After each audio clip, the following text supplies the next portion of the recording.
uJesu Kristu uyinkosi. Jesu Kristu inkosi. Ngiyanibingelela bazalwane egameni elihle lenkosi yethu uJesu Kristu. Sengathi ningabusiseka sisekule nkonzo uNkulunkulu akhulume izwi lakhe njengokuthanda kwakhe. Ngizocela ke sibheke incwadi kaNehemiah isahluko 9 chapter 9 isahluko 9 sizoqala ku verse number 5. Isihloko sakhona lapho kuthiwa usuku lokuzila nolokuzisola nolokukhuleka. Isihloko sakhona kodwa kasiqala ku verse 1 siqala lapha ku verse number 5. Indaba leka Nehemiah abantwana bakwaJuda noma abantu bakwaJuda sebebuya ezweni laseBhabheli, ezweni lokuthunjwa. Base benquma ukuthi mababe nesikhathi lapho bezokhuleka khona kuNkulunkulu. Yamangalisa ke indaba indlela abakhuleka ngayo ngalesi sikhathi kuNkulunkulu, ngoba uma uzobheka nje noma singazomfunda verse number 3 sithola ukuthi lapho kuthiwa bazile ukudla, basuka endaweni yabo, basukuma endaweni yabo, bafunda encwadini yomthetho kaJehova uNkulunkulu wabo. Ngiyoqala leyo mabezile ukudla bayenza ukuthi bafunda emthethweni kaJehova uNkulunkulu wabo. Abafundanga ngamanye amazwi ezincwadi, futhi abafundanga incwadi ezikhuluma ngevangeli kodwa ezingewona umthetho kaJehova uNkulunkulu wabo. Ngamanye amazwi bafunda iBhayibheli. Uma uqhubeka ubheka kuthiwa ingxenye yesine yosuku. So makuthiwa ingxenye yesine kusho ukuthi ikota leyo. Ikota yosuku befunda iBhayibheli. Uma sizothathela ekuthandeni inkosi uJesu ithengo lunye usuku kufanele ibuyele la bekhona uLazaro endaweni yakubo. Abafundi bakhe bamkhuza bathi hayibo usabuyela lapho yini, angithi bebefuna ukukubulala. Inkosi uJesu yathi yona cha, umuntu mayehamba ekukhanyeni noma ehamba emini akakhubeki.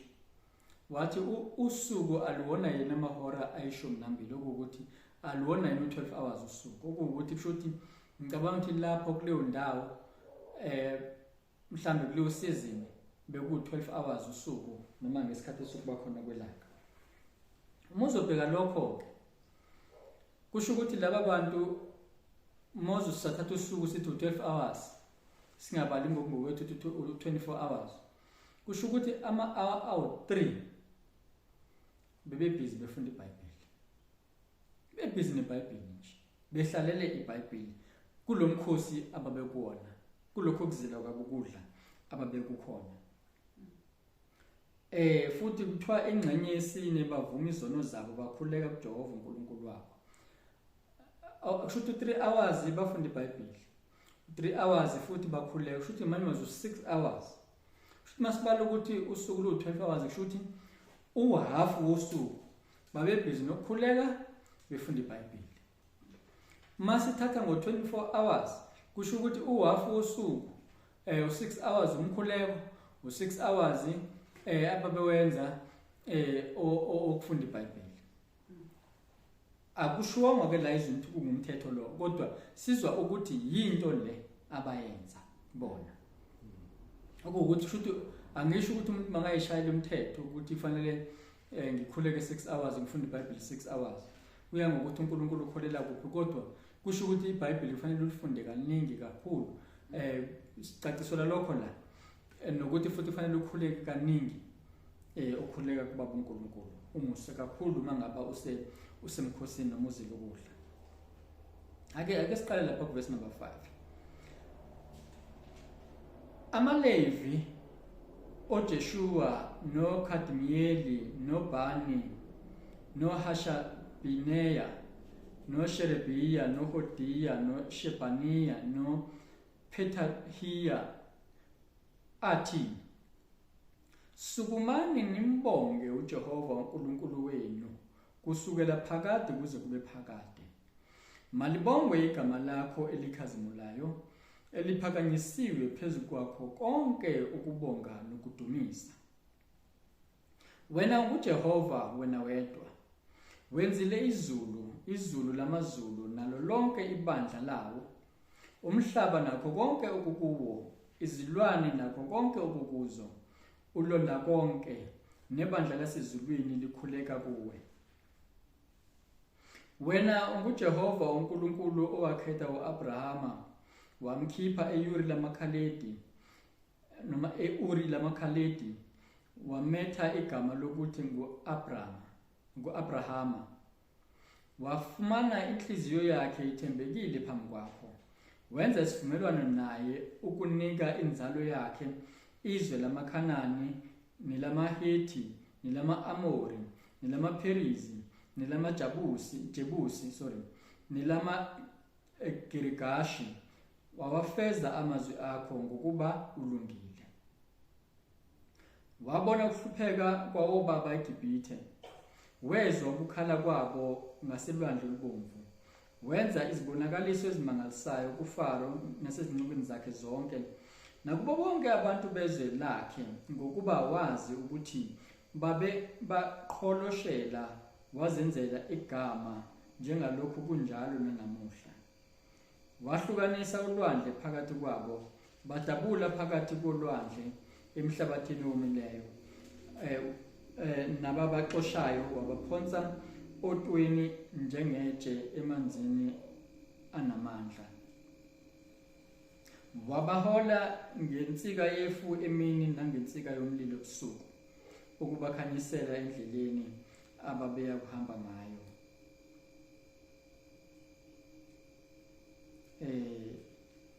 Verse 13. Wehlela entabeni yaseSinayi, wakhuluma nabo usezulwini, wabanika izahlulelo ezilungileyo nemithetho eqinisileyo nezimiso nemiyalo emihle.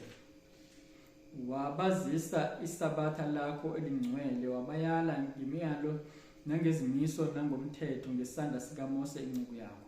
Wabanika isinkwa esivela ezulwini ngokulamba kwabo. Wabakhiphela amanzi edwaleni ngokoma kwabo.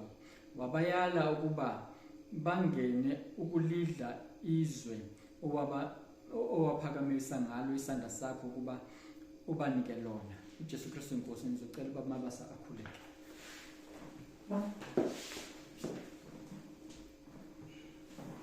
Baba wethu sezulwini, siyakubonga Nkulunkulu wethu. Baba, ngicela ukuthi ungene phakathi kwalezwi bazosifundela lona elangeni lanamhlanje. Nkulunkulu uyazile Baba ukuthi wena sizoba sibanga elizwi lakini. Nkulunkulu sicela ukuthi kube wena usebenza phakathi kwethu. Umbani nobani la phakathi kwaleli alalele Baba. Nkulunkulu sicela ukuthi kube wena uhambisana nathi nelizwi lelifundi wakho. Wonke lokufundi wakho Nkulunkulu, namfundi la sifundela ilizwi leli, sicela ukuthi wena uphakamisa isandla sakho phakathi kwethu ngegama likaKristu Jesu. Amen. Jesu Kristu inkosi. Jesu Kristu inkosi. Siyabonga kakhulu. Siyabonga Baba. La sifunde khona ke siqaleni verse number 5, kodwa inhloso bekukufundela amazwi athi malibongwe igama lakho elikhazimulayo. Igama likaNkulunkulu liyakhazimula, liyinkazimulo. Thina singamboni ngamehlo, kodwa masilalela izinto ezenziwayo ngegama likaNkulunkulu, ngegama lenkosi yethu Jesu Kristu, sibona inkazimulo.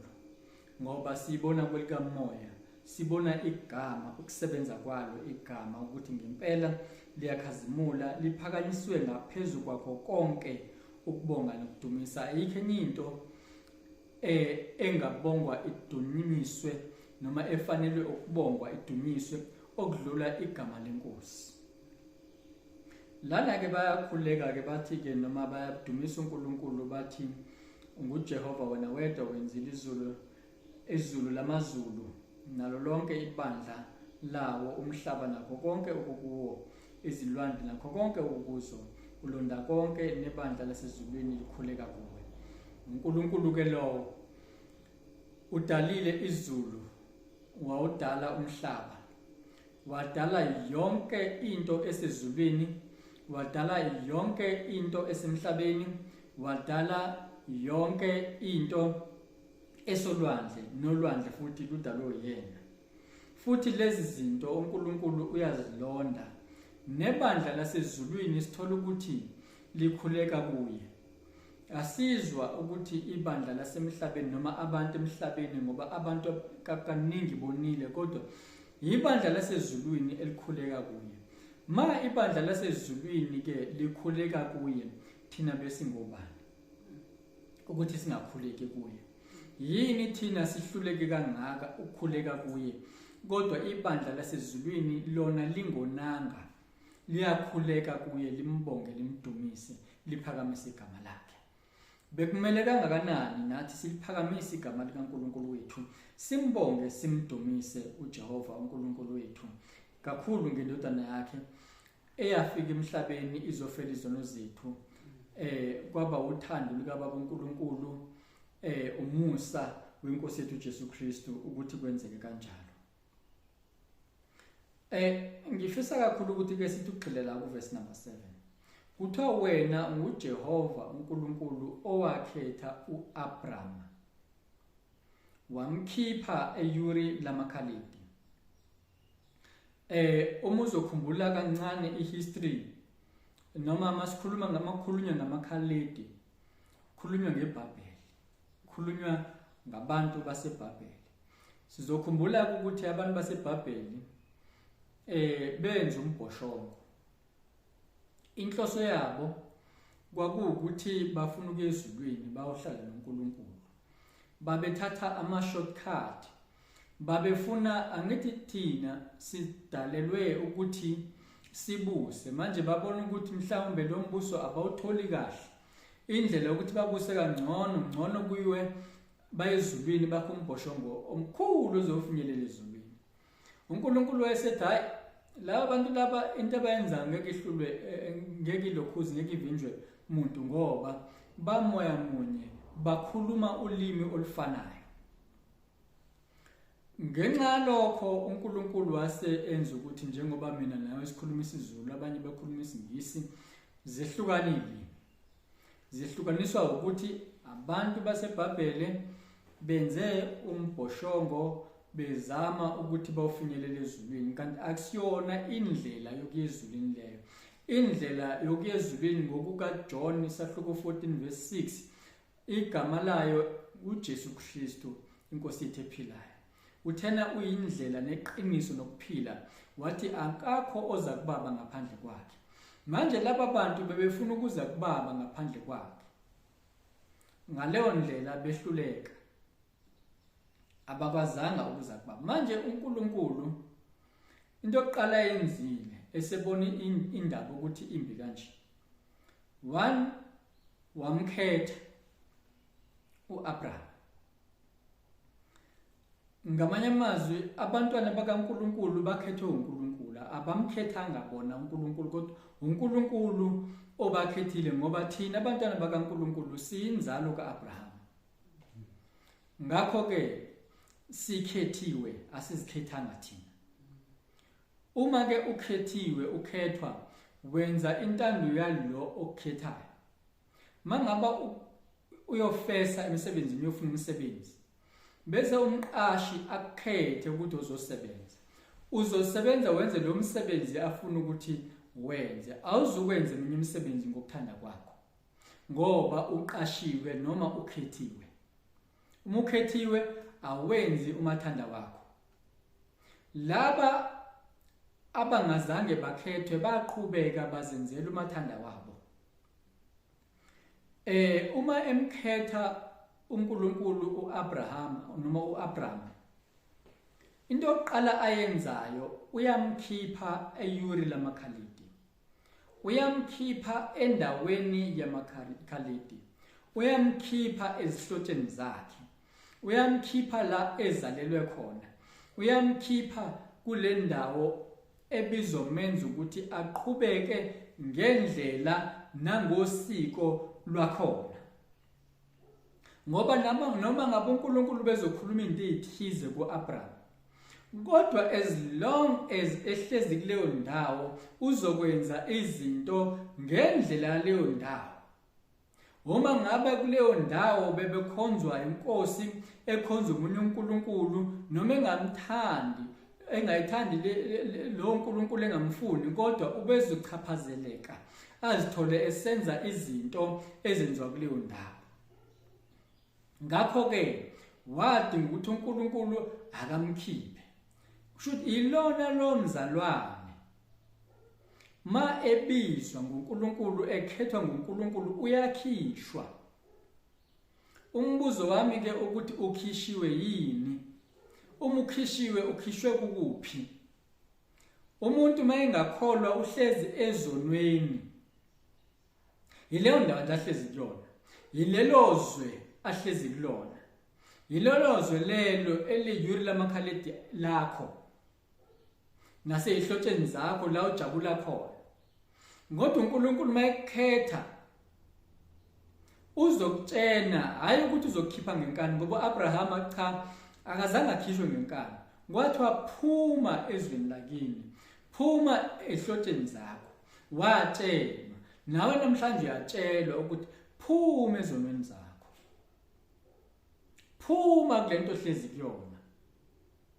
Yileyo nto ke uNkulunkulu mayekhetha umuntu, istep sokuqala leso ukuthi phuma lapho khona. Mayesephumile uAbraham lashintsha igama. Lashintsha igama bangekusaba nguAbraham kodwa kwaba nguAbraham. Ngobani? Usephumile. Uzobizwa ngomntwana kaNkulunkulu uma usuwamkele izwi lakhe elithi phuma kulezo zinto. Yena uqobo lwakhe uzokwazi njengomntwana wakhe uma usuphumile kulezo zinto. Uma ungakaphumi lapho kumele uphume khona, awukakabi ngumntwana wakhe. Igama lakho alikakashintshi. Usene-identity yaqala, usene-identity kaSathane, awukakabi nayo i-identity kaNkulunkulu. Uma usune-identity kaNkulunkulu uzokubiza ngayo yena, uqobo lwakhe uyena ozosho kuwena ukuthi ususibanibani manje. Nabantu bashintshe manje, bakwazi njengosibanibani, hayi njengalento yaqala, hayi leya identity yaqala. Phuma ezihlotsheni zakho, wasiyamkhipha, wamkhipha ezweni laseyuri lamakhalidi. Kuthiwa wametha igama lokuthi nguAbraham. Siyazi ke nenzalo yakhe uJakobe. Okokuqala nje singakafiki la kuJakobe, kuthiwa asiqhubeke nawo uJakobe. uJakobe ngolunye usuku uphuma kuphi? Uphuma ezihlotsheni zakhe. Usebuyela ezweni laseKhenani. Uhamba nomndeni wakhe uJakobe. Uyaphuma naye ngoba ukuphuma kunendaba. Ukuphuma kunesibusiso. Ukuphuma kunekushintshwa kwegama. Uma ungaphumi angeke alishintshe uNkulunkulu igama. Ngeke ashintsha kubize ngegama lakhe lokuthi umntwana wakhe uma ungaphumi.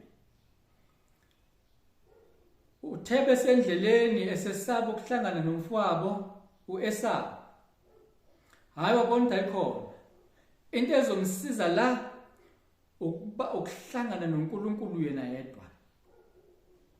Wawelisa umndeni wakhe wonke, amakhosikazi akhe, izancinza zakhe, abantwana bakhe, imfuyo yakhe yonke.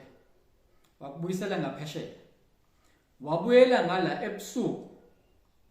Wabambana noNkulunkulu ebusuku bonke. Esebona ubambana naye ukuthi akuyana kungahlula, wathi ngidedele. Wathi hayi ngeke ngikudedele ungangiphanga isibusiso. Kusukela ngaleso sikhathi lashintsha igama likaJakobe. Bangekusaba uJakobe kodwa kwaba uIsrayeli. Waqanjwa igama elisha uNkulunkulu. Ngobani? Uphumile ezihlotsheni zakhe. Uphumile waya ezweni noma endaweni la uNkulunkulu emyalele khona. Ngoba uma ungaphumi kuleyo ndawo awusiyena umntwana kaNkulunkulu. Noma ungazibiza ngomntwana kaNkulunkulu kodwa awusiyena. uJakobe kwadinga ukuthi aqale abambane noNkulunkulu. Kusho ukuthi ngamanye amazwi uma wayesikiphile leso step, mhlawumbe igama lakhe lalingelishintsha. Mhlawumbe uIsrayeli ngaba kepho namhlanje. Kodwa ukuze kushintshe igama lakhe wadinga ukuthi akabambane noNkulunkulu. Umbuzo wami uthi usuke wabambana yini noNkulunkulu na? Noma ujabulela ukuthi ubizwe ngomzalwane, ujabulela ukuthi uyakhonza, uya enkonzweni, mhlawumbe nabazali bakho bayakholwa, kodwa nokho mhlawumbe akakazibambane noNkulunkulu. Ngaleyo ndlela uNkulunkulu akakaze alithola ithuba lokukhuluma nawe akutshela igama lakho ukuthi wena ubani. Ubani igama lakho yena akwazi ngalo. Abantu nabazali bakho baqambe ngaleli gama kodwa elakho lithini? elikaNkulunkulu lithini ngawe? Ngoba leli gama leli ozoliqanjwa uNkulunkulu yilona elizoba yilento kufanele ngabe uyiyona vele. Ngeke kube yilento kufanele ngabe uyiyona lingashintshanga igama. Leli gama kufanele lishintshwe uNkulunkulu, hayi nguwe. Noma ungalishintsha wena ngeke kukusize. Laba bantu bobabili igama labo alibazishintshela ngabona kodwa lashintshwa ubaba usezulwini.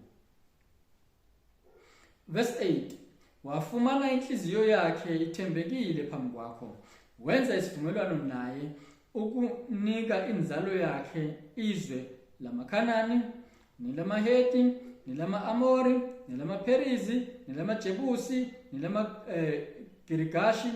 Wawafeza amazwi akho ngokuba ulungile. Mhlawumbe lalabo bantu laba ngesikhathi lapho sike sakhuluma verse number 3, baze bafunda izwi likaNkulunkulu kangaka, baze bakhuleke kangaka, ingoba bekuyindlela ababambana ngayo noNkulunkulu.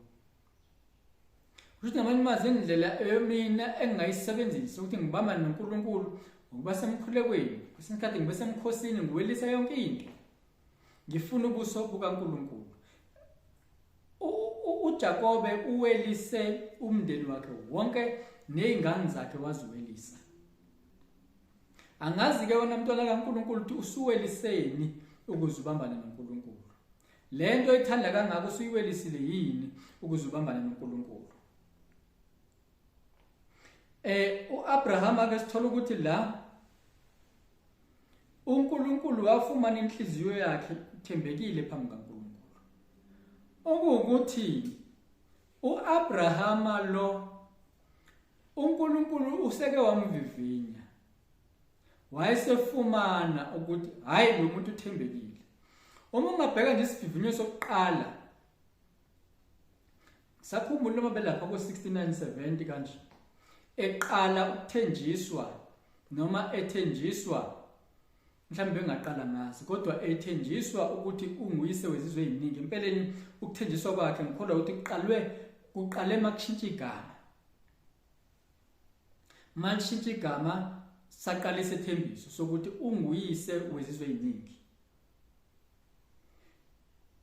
Seliqalile leli gama lashintsha, ethenjisiwe ukuthi uzoba nguyise wezizwe eziningi, kuze kuthiwe athi uNkulunkulu uyazibona yini ihlabathi zolwandle ukuthi uma ungayibala izinkanyezi zezulu inzalo yakho ke leyo. Kodwa kwaphela iminyaka kungenzeki lokho. Yaphela iminyaka kwaze kwakhala uSara, wathi ayikhona, hayi ngcono sithole ilokhu izingane lapha kuHagari, ngoba manje silindile asiboni lutho. Mhlawumbe nawe umntwana kaNkulunkulu usulindile walinda ubona lutho. Mhlawumbe usubona ukuthi ngcono uzuthatha ama-shortcut manje, njengayo uSara wathi hayi ngcono sithathe ama-shortcut ngeke. Lento esilinde enkosini ayifiki. Bekuvivinywa kwakhe ke lokho uAbraham noma ezinye zezivivinyo zakhe ukuze uNkulunkulu abone ukuthi ngempela ulifanele ileli gama engimnikeza lona na.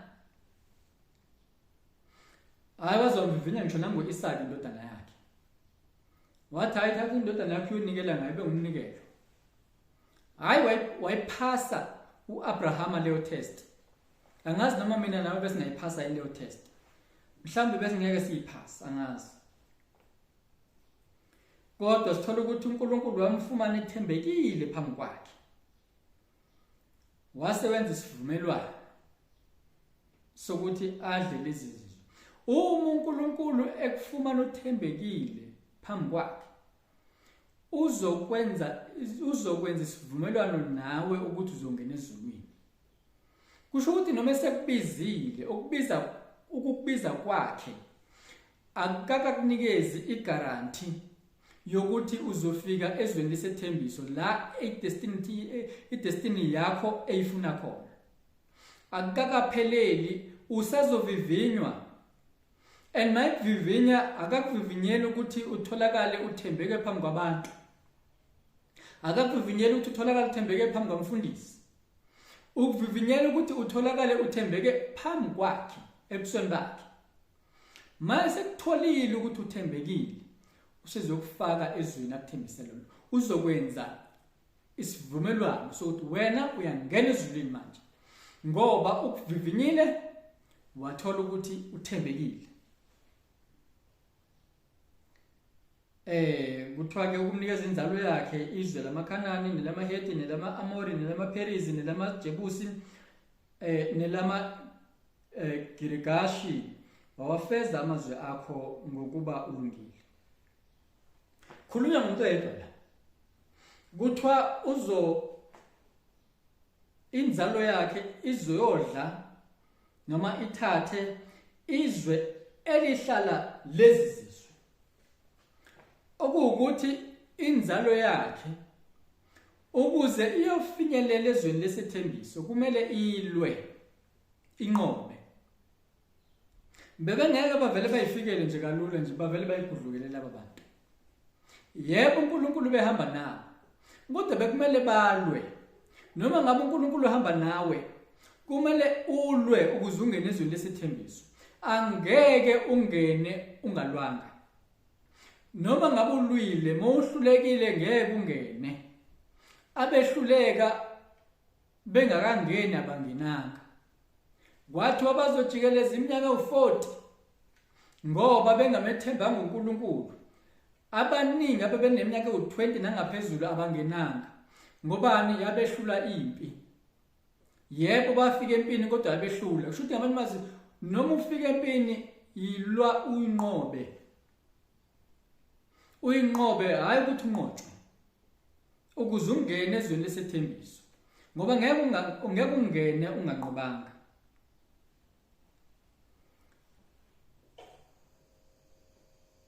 Kuthiwa-ke wabona ukuhlupheka kwawo baba eGibhithe.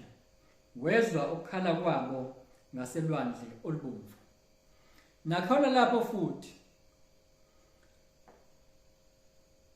kuqale ngo-Abraham noma u-Abraham wakhishwa ezweni lase-Uri lamaKhalidi.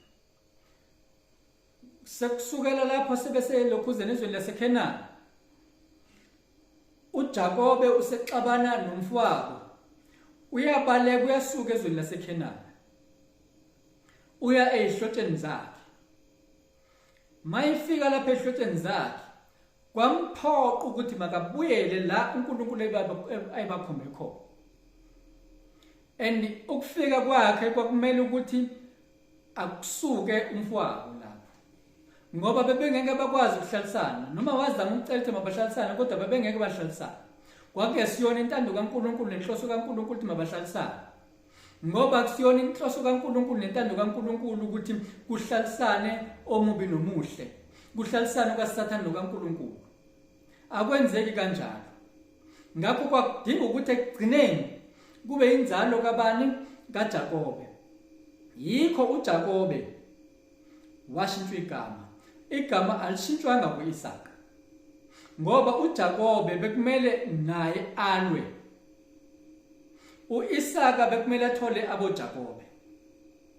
Uma ungumntwana kaNkulunkulu ngokwecebo likaNkulunkulu kumele phela kube nenzalo oyitholayo ngokomoya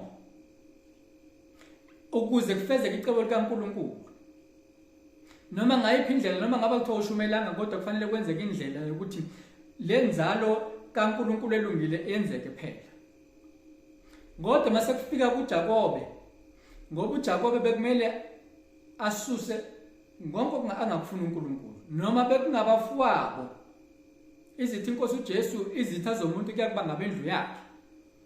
Kanjalo uJakobe isitha sakhe kwakulo azalwa naye ngosuku olufanayo, esiswini esisodwa sikamama oyedwa, kubaba oyedwa, kodwa ngenxa yokuthi wayekhethiwe uJakobe engakhethwanga uEsawu, kwadinga ukuthi makube nokuhlukana kulabo bantu.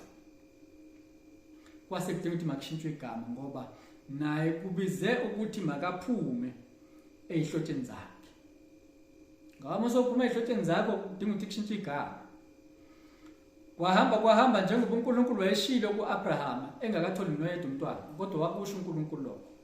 Wathi inzalo yakho izohamba iye kwelinye izwe, izothunjwa khona, kodwa emva kwa400 years uNkulunkulu uzoyikhumbula ayibuyisele eKhenani. Ngobani uNkulunkulu wayesakwakha impi lapho ezokhipha lezi zizwe, ngoba uNkulunkulu wayengafuni ukuthi abantu bakhe noma abantwana bakhe bahlangane nabangalungile. Wayefuna ukuthi uIsrael mayifika kule eKhenani asuse yonke into engesiyona umntwana kaNkulunkulu engabizwa ngegama likaNkulunkulu. Kodwa lokho abakwenzanga lokho, yikho namhlanje sizwe izimpi. Ngoba abachithanga bonke laba bantu, yikho labantu laba beyiphela endlebeni bona. Njengamanje kuyaliwa khona manje. Mabesuka eGibhithe badlula ulwandle olubomvu. Lithi iBhayibheli wabona ukuhlupheka kwabo baba eGibhithe wenza ukukhala kwabo, wezwa ukukhala kwabo ngaselwandle olubomvu. uNkulunkulu useyabakhipha futhi abantu bakhe eGibhithe, ngoba sikhonza uNkulunkulu okhiphanayo. Akakuvumela ukuthi uhlale endaweni la engekho khona yena, futhi akazusuka yena ayohlala endaweni engcolile ngoba kukhona wena. Kodwa wena kumele usuke lapho khona uye la ekubizela khona.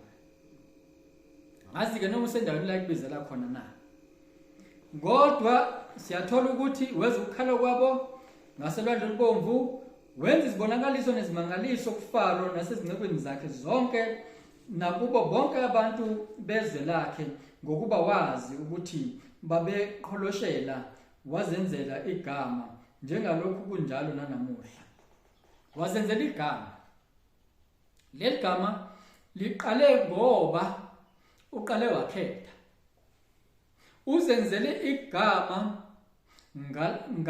ngalesi sizwe sakhe esebenzisa sona, kodwa futhi esebenzisa nobani? NoFaro. Ngoba lezi zinto uFaro bengekazenze uma bengekho Israel. Ngamanye amazwi kunezinto ezizokwenziwa uSathane empilweni yakho, kodwa uNkulunkulu usemsebenzini lapho. Noma isitha singazama ukucinezela ngayiphi indlela, kodwa uNkulunkulu usemsebenzini. Ufuna ukuzitholela udumo nangalokho. Hayi cha, impela uNkulunkulu wamvumela uFaro waze wayikhonka inhliziyo yakhe ukuze mabe ongena lapho olwandle olubomvu, abantwana bakaNkulunkulu lubavulele, kodwa bakaSathane lubavalele.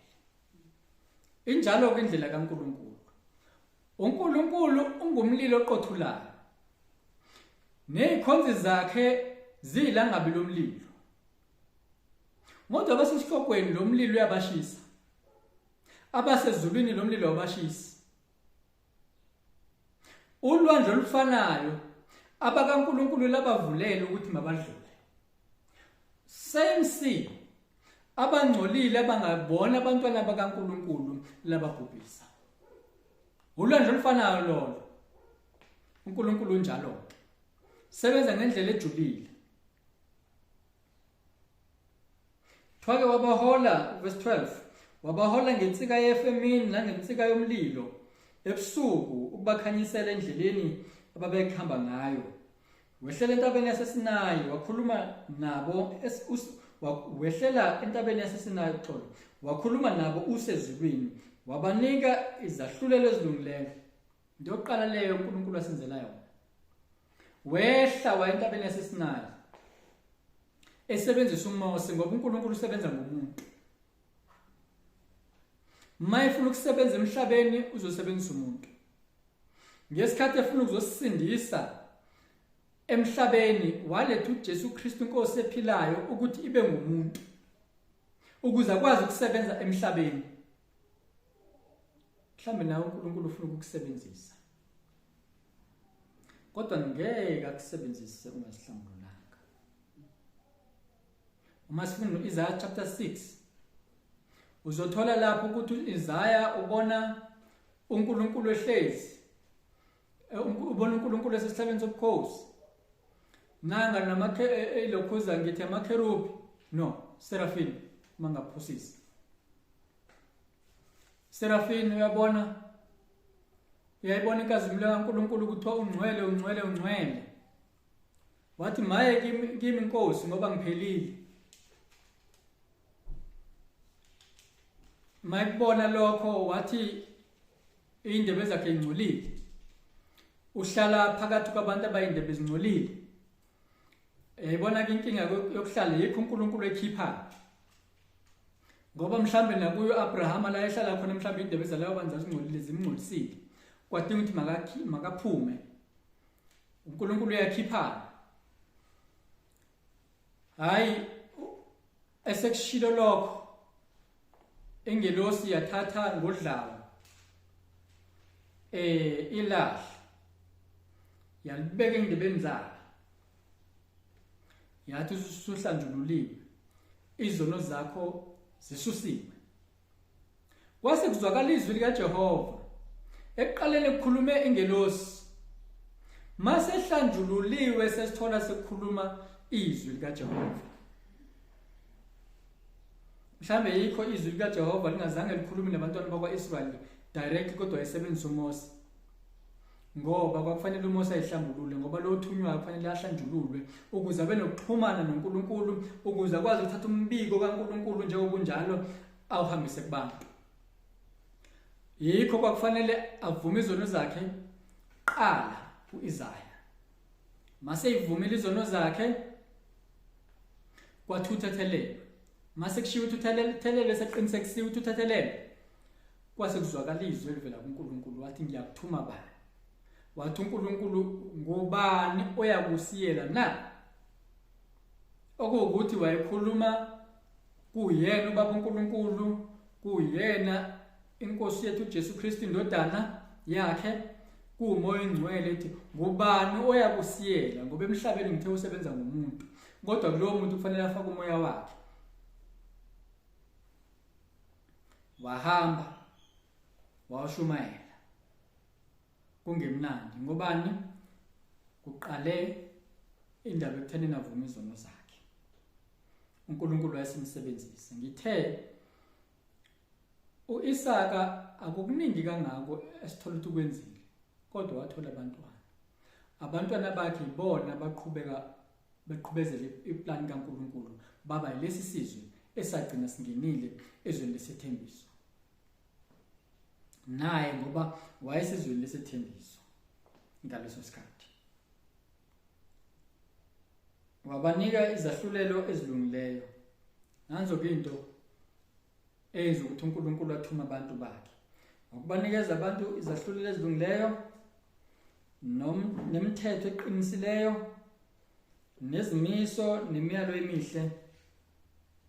Wabazisa isabatha lakho engcwele, wabayala ngemiyalo nangezimiso nangomthetho nangesandla sikaMose inceku yakho.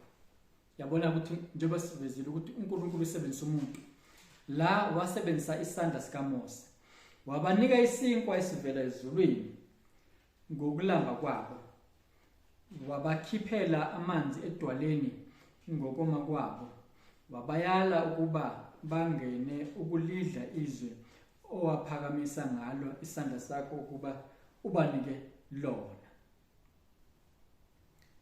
Mhlawumbe sogcina lapha ku verse 15. uNkulunkulu enye into uthe sebanikezile imiyalo. Enye into abanikeza yona isinkwa esivela ezulwini. Njengoba nathi sinaso isinkwa esivela ezulwini esiyinkosi uJesu. Wabanikeza leso sinkwa. Izwi likaNkulunkulu livele ezulwini. Lamazwi izwi lasitshela ukuthi aphefumulelwe uNkulunkulu. Livele ezulwini lelizwi. Wabanikeza isinkwa esivela ezulwini ngokulamba kwabo. Kusho ukuthi ngamanye amazwi basithola nje lesi sinkwa ngoba babelambile. Uma babengalambile babengeke basithole lesi sinkwa. Uma ungaye bofunda izwi likaNkulunkulu ngeke wazi amazwi kaNkulunkulu. Ithi inkosi uJesu ngicabanga ukuthi lapha kulokhuza ku Matthew 5 verse 3. Babusisiwe abalambele bomele ukulunga ngokuba bayakusuthiswa. Ngoba laba bantu babelambile bomele lesi sinkwa basuthiswa. Awulizwa nje izwi likaNkulunkulu ngoba ulifundi. Azathi uHosea 4 verse 6 abantu bami bayabhubha ngenxa yokuswela ulwazi ngoba izwi likaNkulunkulu liyisinkwa sokuphila. Izwi likaNkulunkulu liyaphilisa. Ithi inkosi uJesu seniphulukisiwe ngezwi ngilikhulume kini. Uyasho nompostoli uPetru lapha ngaba ngithi lapha kulokhuza kuPetru oqala esahluko 2 uma ngaphosisi. Siyezwa futhi indaba yezwi ukuthi liyaphilisa. Ngoba izwi lingumoya lapha kulokhuza kuJohn esahluko 6 kuverse 54. Noma kuverse 63. Kuverse 54 uthi yena uyisinkwa sokuphila odla inyama yakhe aphuze odla inyama yakhe unokuphila okuphakade. Uma ulifunda lelizwi uthola ukuphila. Uyakuthola ukuphila ezwini likaNkulunkulu ngoba kuverse 63 kaJohn 6 uthi izwi liyaphilisa. Ngoba izwi likhuluma kithi lingumoya. Lelizwi leli silifundile lingumoya liyaphilisa. Kodwa inyama iyabulala. Yikho ke kumele sibulale inyama ukuze singafi. Yikho kumele sibulale amalungu enyama ukuze kungafi thina. Ngoba inkinga yenyama ukuthi iyabulala, yizwe eliphilisayo. Ithi inkosi uJesu akusona sodwa isinkwa esimphilisa umuntu, kodwa umuntu uphilana ngawo wonke amazwi aphuma emlonyeni kaJehova. Wabanikeza isinkwa esivela ezulwini ngokulamba kwabo. Ngoba bebelambile, uma ulambele isinkwa esivela ezulwini uzosithola, kodwa uma ungasilambele ngeke usithole. Angeke usithole noma ungasifisa, kodwa kufanele ube nokulamba. Nokulamba uzokwenza imizamo yokuthi uyithole lento oyifunayo. Ngesikhathi belambile bakhala kuNkulunkulu. Usuku akhala yena uNkulunkulu, ulambele intando yakhe, ulambele izwi lakhe na. Wabakhiphela amanzi edwaleni ngokoma kwabo. Yabona ke futhi nangokoma kwabo sebethola amanzi aphuma edwaleni. Siyazi ukuthi leli dwala ekhulunywa ngalo kithina eliyinkosi uJesu Kristu.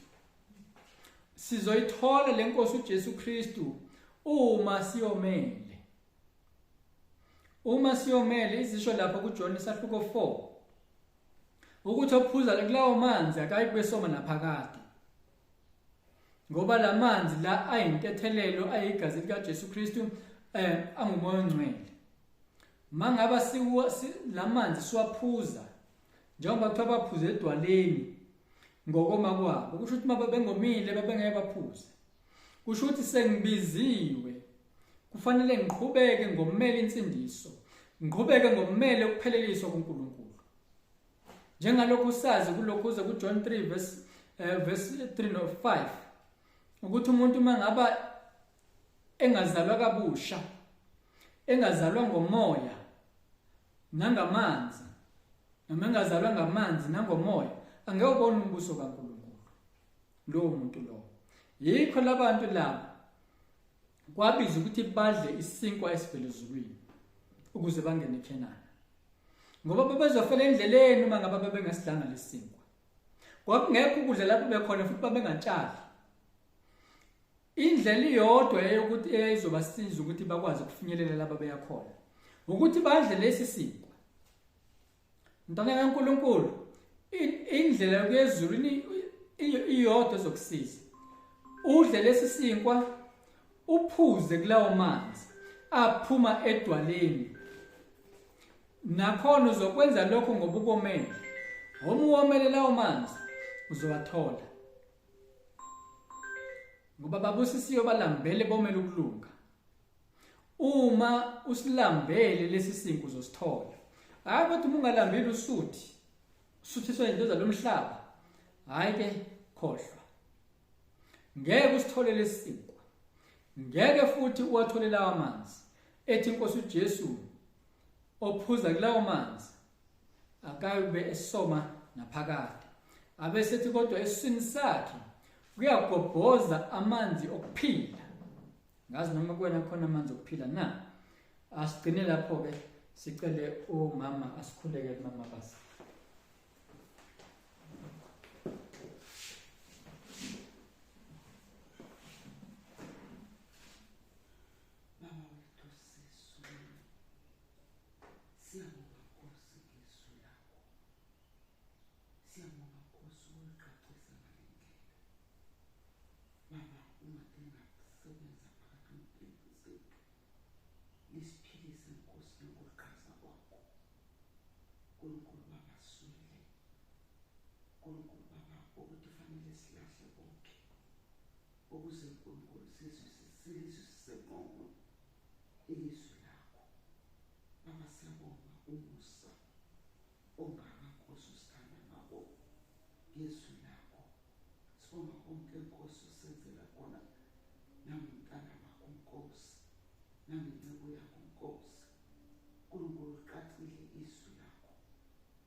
Jesu Kristu inkosi siyabonga kakhulu.